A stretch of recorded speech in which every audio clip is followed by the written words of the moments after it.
Identifikasi dan asesmen anak berkebutuhan khusus.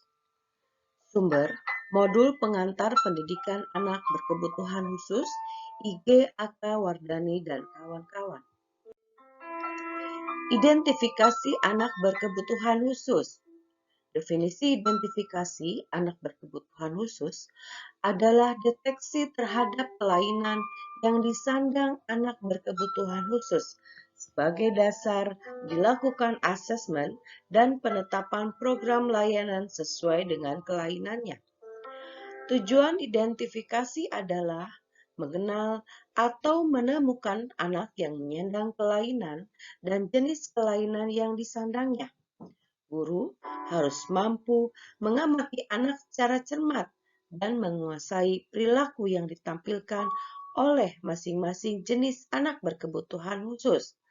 Perilaku atau penampilan ini yang dijadikan untuk deteksi atau identifikasi.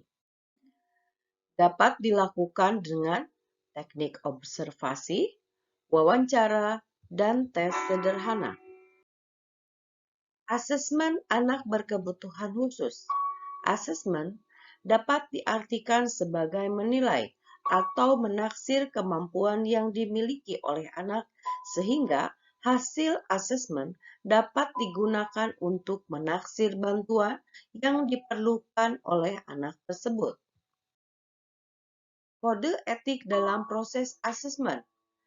Tidak ada kecerobohan dalam pengadministrasian.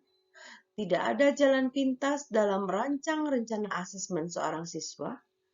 Tidak ada kecurangan dalam pemberian skor. Skor diberikan secara objektif, menggambarkan perilaku atau kemampuan anak sesungguhnya. Anggota tim kolaborasi wajib mengikuti pertemuan yang membahas berbagai aspek asesmen. Tidak ada tindakan yang bersifat diskriminatif. Semua siswa harus diperlakukan sama dalam asesmen.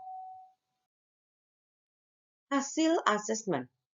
Prinsip dalam melakukan penafsiran hasil asesmen yang akurat dan cermat. Pertama, tujuan asesmen adalah mengukur atau menafsirkan kemampuan yang dimiliki oleh siswa dalam bidang yang kita duga ia mengalami masalah atau kelainan. Yang kedua, hasil asesmen akan digunakan untuk mengembangkan program bantuan atau program pembelajaran bagi anak tersebut. 3. Penafsiran didasarkan pada informasi yang relevan, sedangkan informasi lain hanya digunakan sebagai penunjang. Langkah-langkah yang perlu dipertimbangkan dalam penafsiran kebutuhan layanan pendidikan. Tetapkan kemampuan yang semestinya dikuasai anak. Deskripsikan kemampuan yang dimiliki anak berdasarkan hasil asesmen. Bandingkan kemampuan yang dimiliki anak dengan kemampuan yang seharusnya ia kuasai. Gambarkan kesenjangan antara kemampuan yang dimiliki anak dengan kemampuan yang harus dia kuasai. Berdasarkan kesenjangan tersebut, tafsirkan kebutuhan program layanan pendidikan untuk mencapai kemampuan yang semestinya. Pelaksanaan program. Hal-hal yang perlu dipersiapkan dalam pelaksanaan program. Jadwal pelaksanaan sesuaikan dengan program pengajaran individual. Materi pelajaran serta media yang akan digunakan dipersiapkan terlebih dahulu. Pemberitahuan atau informasi kepada orang tua sebelum program dilaksanakan. Kolaborasi tim berdasarkan tugas masing-masing sudah dilakukan. Penilaian program.